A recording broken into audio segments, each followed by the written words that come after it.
Hello les leaders, donc on se retrouve pour un nouveau camp d'entraînement business spécial personal branding, corporate branding. Je suis heureuse de vous retrouver pour notre ça va être 130e coaching laser où on se retrouve tous les jours du lundi au vendredi 13h30 et 20h30 pour vous aider à rester dans le momentum, rester dans la dynamique. Je sais que c'est bientôt les vacances et qu'on a envie vraiment de lâcher prise et de se dire on arrête tout, mais vraiment allons jusqu'au bout, jusqu'au 31 juillet et vraiment parce que ce que vous êtes en train de faire, c'est planter les graines. C'est planter les graines que vous allez pouvoir moissonner, que vous allez pouvoir récolter à la rentrée. Le succès, c'est 90% de préparation. Sincèrement, vous voulez avoir une journée productive, planifiez votre journée à l'avance. Vous voulez avoir une semaine productive, planifiez votre semaine à l'avance. Vous voulez avoir une année productive, planifiez. Et ce que vous faites là, c'est juste phénoménal. Donc, je sais que pour certains d'entre eux, en fonction de là où vous en êtes dans votre business, vous vous dites oui, mais est-ce que c'est pas prématuré et tout? Mais notre cerveau a aussi besoin d'un temps d'adaptation, de familiarisation. Donc, c'est ce que vous faites en vous connectant tous les jours, en pratiquant, en travaillant sur votre branding. Donc, venez avec vos questions et je me ferai un plaisir vraiment d'y répondre, de vous coacher justement par rapport à vos thématiques. Et donc, si vous vous connectez pour la toute première fois, sachez que tous les épisodes, vous pouvez les retrouver sur ma chaîne YouTube, Farida Kadiri. Donc, comme ça, que ce soit sur le pitch, que ce soit sur le copywriting, sur le branding, sur le closing, sur le networking, ça va vraiment faire toute la différence. Et donc, chaque jour, nous avons un thème bien spécifique pour vous aider vraiment à vous canaliser. Donc, ce soir, c'est branding et demain, nous allons parler networking. Et ça va être top. Alors, dites-moi, quelles sont les questions que vous avez pour moi? Est-ce qu'aujourd'hui, et notamment pour les habitués qui sont là, est-ce que maintenant c'est beaucoup plus facile pour vous de voir comment vous pouvez vous démarquer grâce à votre branding? Est-ce que vous avez maintenant conscience des éléments que vous pouvez utiliser justement dans votre branding pour vous sortir du lot, pour vous distinguer par rapport à vos collègues, par rapport à vos concurrents? Parce que c'est vraiment ça, en fait, le branding, c'est vraiment l'art de se différencier, c'est l'art de se démarquer des autres. Et donc, un élément de branding dans un contexte peut fonctionner, dans un autre contexte, ça ne peut pas fonctionner. Si je vous dis, voilà, je suis Farida Kadiri, entrepreneur, business et master coach, je suis française, que je vous dise que je suis française, ça n'apporte aucune valeur ajoutée. D'accord? On vit en France, mais quand je suis aux États-Unis, je vais insister sur le fait que je ne suis pas américaine, que je suis française, que je suis de passage. Et là, ça me positionne différemment. Donc, vous voyez que le branding aussi, il est contextuel. Et vous devez l'adapter à la situation. Vous devez l'adapter au contexte dans lequel vous êtes. Donc, ça veut dire quoi? Non seulement au contexte global, mais aussi vous devez l'adapter à la personne que vous avez en face de vous.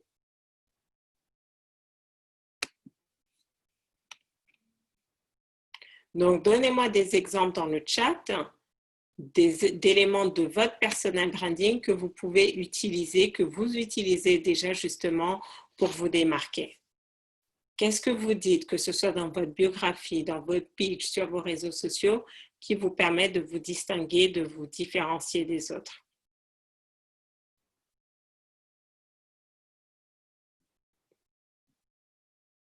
Donc, pour certains, ça va être votre expertise. Vous avez des titres, des certifications, donc j'ai envie de dire, utilisez-les à votre avantage.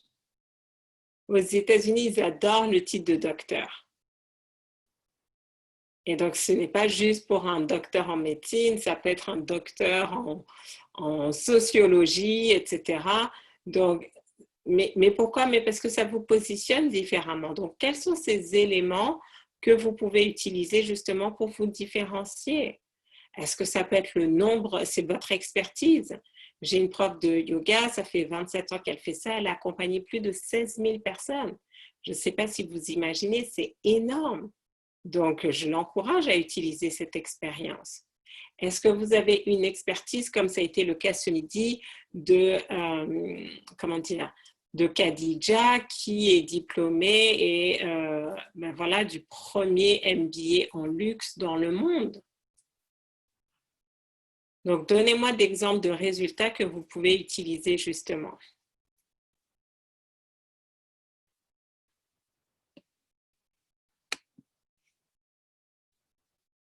Donc, l'expérience. J'ai accompagné plus de 1000 familles pour plus d'harmonie. Coach certifié en neurosciences appliquées. Très bien, donc c'est des éléments comme ça que tu vas pouvoir utiliser et qui vont te sortir du lot, qui vont te permettre de te distinguer. Parce que tout le monde n'a pas nécessairement l'expérience et l'expertise. Alors, j'ai envie de dire, ce n'est pas nécessaire d'avoir des certifications, enfin, encore que ça dépend de votre domaine. Si vous avez un médecin et qui doit vous opérer et que ce médecin n'a pas de enfin, n'a pas son doctorat en médecine, vous n'allez pas vous laisser opérer par lui, d'accord? Donc, ça dépend de quel domaine dans lequel vous êtes. Mais j'ai envie de dire, le plus important, c'est ce que vous apportez. Donc, c'est à toi maintenant de voir, d'évaluer si une certification est nécessaire. Et donc, si c'est nécessaire, tu vas le faire. Mais si ce n'est pas nécessaire, utilise d'autres éléments de branding, justement, qui sont plus personnels. Donnez-moi d'autres exemples.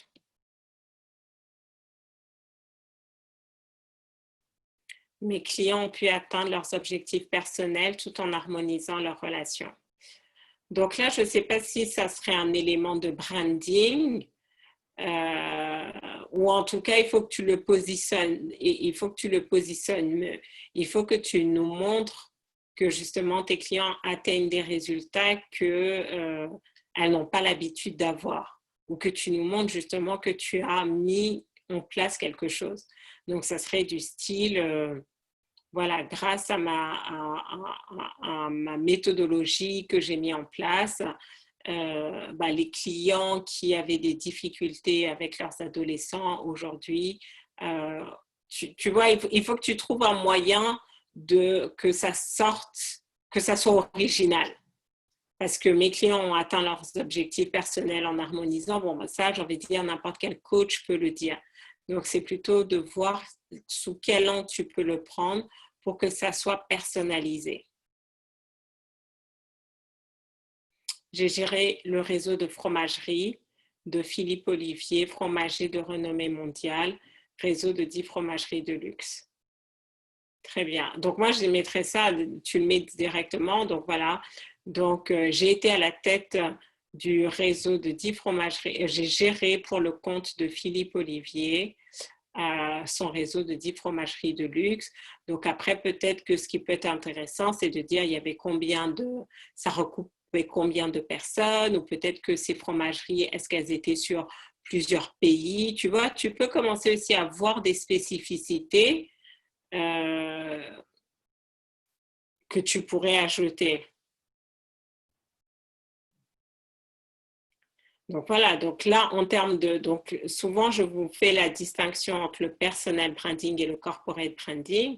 Et donc, le corporate branding, c'est vraiment utiliser le cas de vos clients.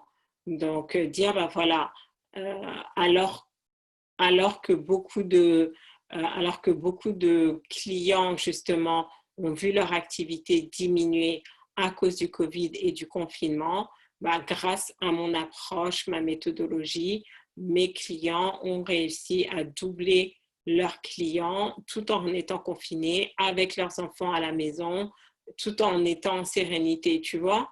Donc, tu montres vraiment qu'il y a avec ta méthode et sans ta méthode. Et au final, c'est ça que les gens veulent, c'est ce dont ils vont se rappeler. D'autres exemples, dites-moi. Alors, je vais regarder sur Facebook si vous avez des questions également. Donc, vous voyez qu'au final, le plus important, ce n'est pas tellement ce que vous dites, c'est comment vous le dites.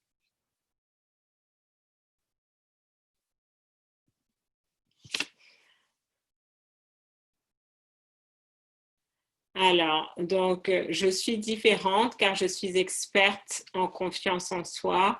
Je booste une centaine de femmes toutes les semaines.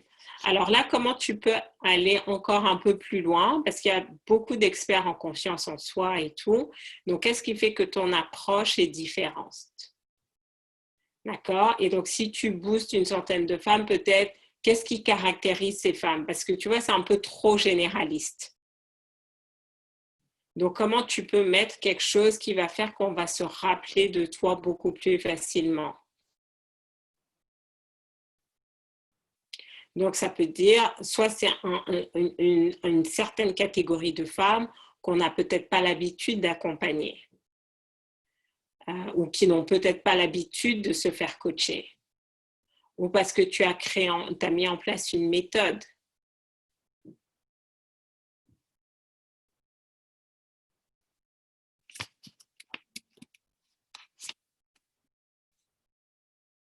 C'est bien, je suis en train de gérer trois réseaux en même temps. Alors,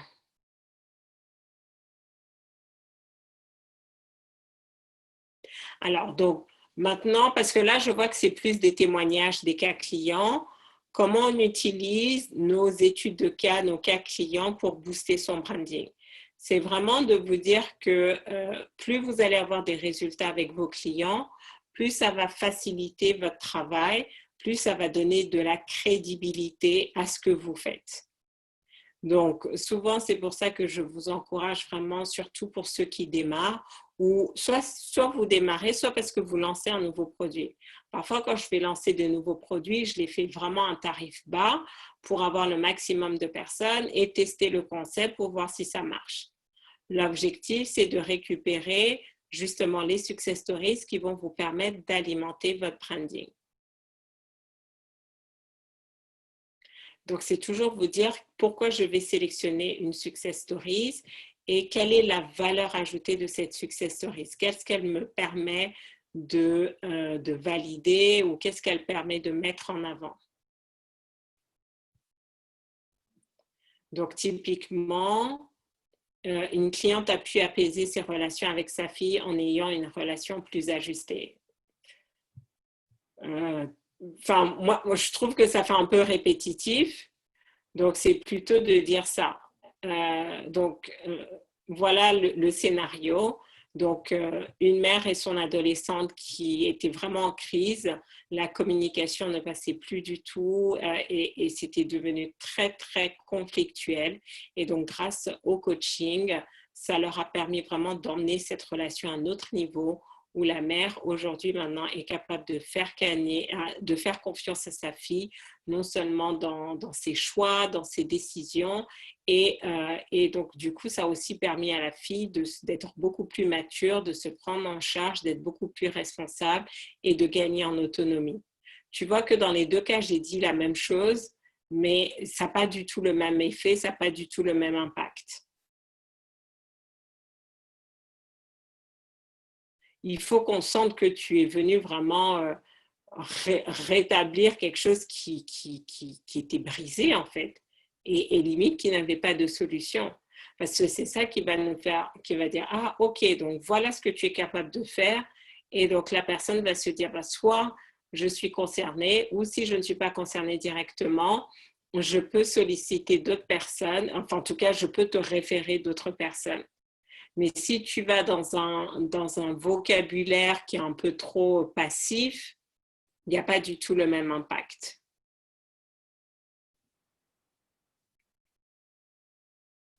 Donc, c'est vraiment ça. C'est vraiment se dire, c'était quoi la situation initiale? Qu'est-ce qui a poussé la personne à venir vous voir? Donc, là, ces dernières semaines, qu'est-ce qui pousse les gens à venir me voir? C'est vraiment de se dire, OK, nous sommes en pleine période de turbulence économique et je n'ai aucune idée de comment je vais développer mon business. Et si si je ne développe pas mon chiffre d'affaires, si je n'ai pas de nouveaux clients, ben, ça va être très difficile parce que soit je vais arrêter de toucher mes allocations, soit ça va m'obliger à retourner sur le marché du travail. Mais aujourd'hui, à mon âge, c'est très compliqué de trouver du travail. Et donc, il y a une vraie urgence à apprendre à développer son business, à maîtriser les outils en ligne, maîtriser les compétences business. Et donc, j'ai eu des cas de personnes, justement, où elles ont créé une nouvelle activité pendant le confinement et elles gagnent maintenant de l'argent grâce à ça. Et tout ça en quelques semaines. D'autres exemples?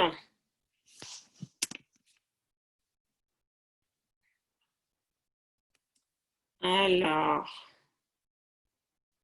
ce sont des femmes qui arrivent avec des blessures intérieures et qui ressortent avec un autre mindset.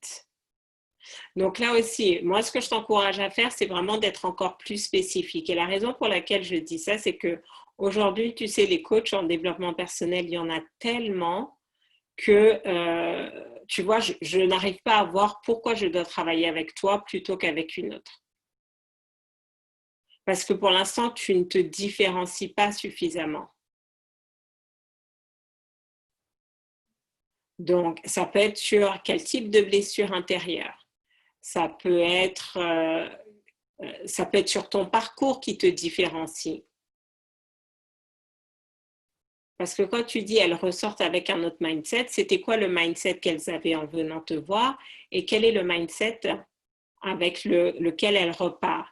D'accord? Donc, un mindset de gagnant et qui passe à l'action, c'est quoi? Donc, ça peut être le cas, par exemple, j'ai eu une cliente. Donc, j'essaye de pitcher en même temps. J'essaye de voir comment je vais le présenter, mais juste pour te donner un exemple. Donc, par exemple, beaucoup de personnes pensent qu'il suffit juste de lire un livre de développement personnel pour faire du développement personnel et, entre guillemets, pour se faire coacher. Et je veux vous montrer que le fait d'avoir un coach et de participer à un mastermind, ça transforme réellement votre vie. Parce que la vie n'est pas un long fleuve tranquille et que parfois on peut être confronté à des situations auxquelles on ne s'attendait pas. Et ça a été le cas d'une de mes clientes. Du jour au lendemain, son mari arrive à la maison et lui annonce qu'il va prendre une deuxième épouse et qu'elle va se retrouver avec une coépouse dans la maison. Et donc, justement, parce qu'elle avait vraiment fait ce travail intérieur d'être alignée avec ses valeurs, avec qui elle était, une situation qui aurait pu totalement la mettre à terre. Certes, elle a été choquée, mais elle a su se prendre en charge. Elle a su se focaliser, identifier quelles étaient les actions à mettre en place pour se protéger elle, pour protéger ses enfants. Et c'est ce que vous voulez en fait. L'art du self-leadership ne veut pas dire que vous n'aurez plus de problèmes, mais c'est que vous allez pouvoir apprendre à analyser et gérer les problèmes, même ceux qui vous semblent le plus insurmontables, pour trouver la bonne solution pour vous. Parce que quand vous êtes dans la peur, quand vous êtes dans la colère, quand vous vous laissez absorber par les émotions, il n'y a rien de bon qui ressort. Donc, ne tombez pas dans le piège de juste vous dire en lisant un livre, c'est suffisant. Vous devez avoir un système qui vous bâtit, qui vous renforce au quotidien, afin que vous ayez vraiment un état d'esprit à toute épreuve. Parce que les épreuves, aujourd'hui, c'est le Covid. Demain, c'est la polygamie. Après-demain, ça peut être autre chose. On ne peut pas tout éviter. Mais la question, ce n'est pas quel type quel type d'événement vous avez, mais comment vous réagissez face à ça. Donc, tu vois, essaye de trouver des exemples qui va faire que tout de suite, ça va être percutant, on va se rappeler de toi. D'autres questions?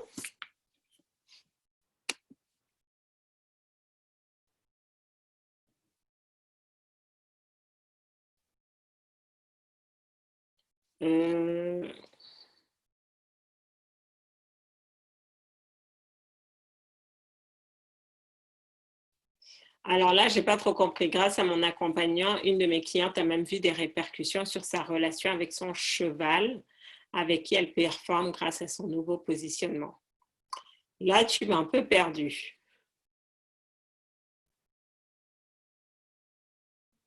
D'accord? Donc, ce que vous voulez aussi, c'est que si vous êtes dans les relations, bon, je sais qu'on se dit relations harmonieuses et tout, mais là, tu vois, là c'est peut-être un peu trop. Donc, oui, on veut s'en rappeler, mais là c'est peut-être un peu too much. Donc, est-ce que pour tout le monde, vous commencez à avoir des idées claires sur les éléments de langage que vous pouvez utiliser justement pour montrer que vous avez une expérience différente des autres à proposer?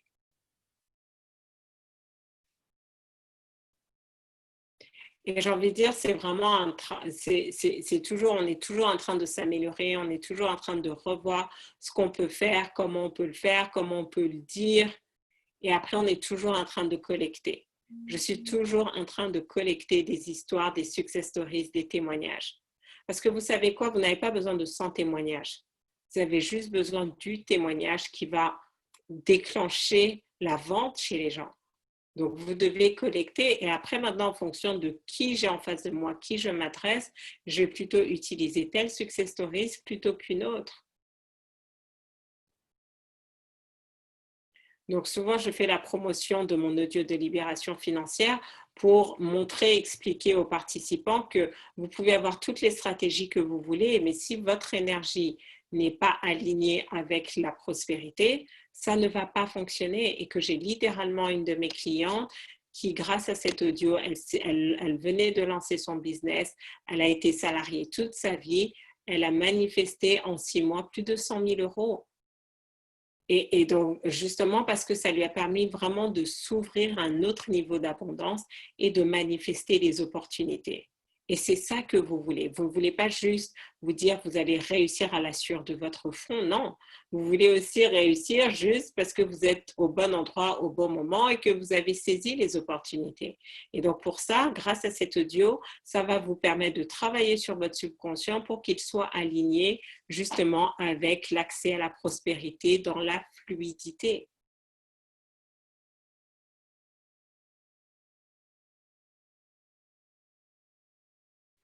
Oui, non, mais j'ai bien compris l'exemple du cheval, mais déjà là, tu nous parles de concours alors que tout à l'heure, tu n'en as pas parlé. Donc, tu vois comment juste un mot peut faire toute la différence. Mais c'est la manière dont tu vas le positionner qui va faire que soit c'est pertinent, soit ce n'est pas pertinent. Alors, quelles sont les autres questions? Est-ce que vous avez des difficultés pour celles qui n'ont pas marqué? Est-ce que vous avez des difficultés par rapport à votre branding, justement, à savoir ce que vous pouvez utiliser? Ou pour tout le monde, tout est clair, maintenant vous savez comment ajuster votre biographie?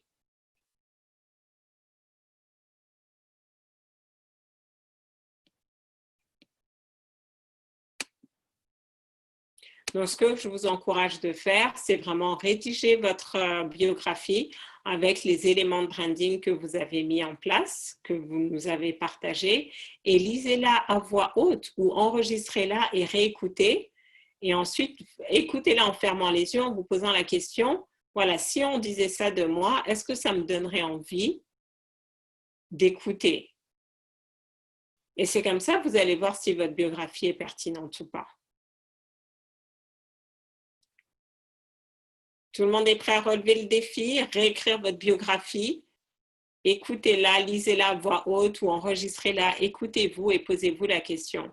Si un journaliste me présenterait cette personne, est-ce que j'aurais envie de l'écouter? Et comme ça, vous saurez tout de suite.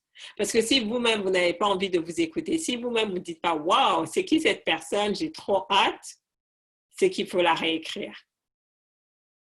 Et donc, vous allez voir, ça va être important. Et donc, demain, justement, nous allons parler networking et comment connecter avec les bonnes personnes pour dégoter de nouvelles opportunités, des partenaires, des clients. Ça va être juste fantastique.